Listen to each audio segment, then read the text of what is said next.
Un réseau de criminels phoniques appelé couramment au branier vient d'être démantelé par le bureau central de l'Interpol en collaboration avec l'Organisation mondiale pour la protection mondiale de la nature.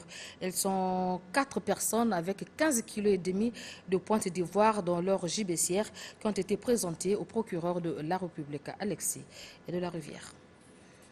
De Ouesso dans la Songa à Brazzaville, en passant par Makwa et Oando dans la cuvette, l'enquête a été longue et fastidieuse. Mais grâce à l'appui technique et financier de WWF, Organisation mondiale pour la protection de la nature, et à la détermination des services du Bureau central national Interpol, que le collecteur récidiviste des produits issus des espèces animales intégralement protégées, le nommé Rodrigue Ampéré, recherché au niveau national, a été enfin interpellé.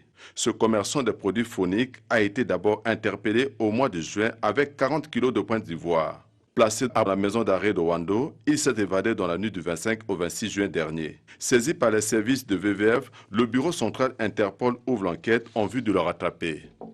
De fil à aiguille, le collecteur fugitif Rodrigue Ampéré sera rattrapé au bout d'une semaine, avec lui toute sa suite. L'objet de l'interpellation, c'est la détention illégale et la commercialisation des trophées d'un animal intégralement protégé qu'est l'éléphant.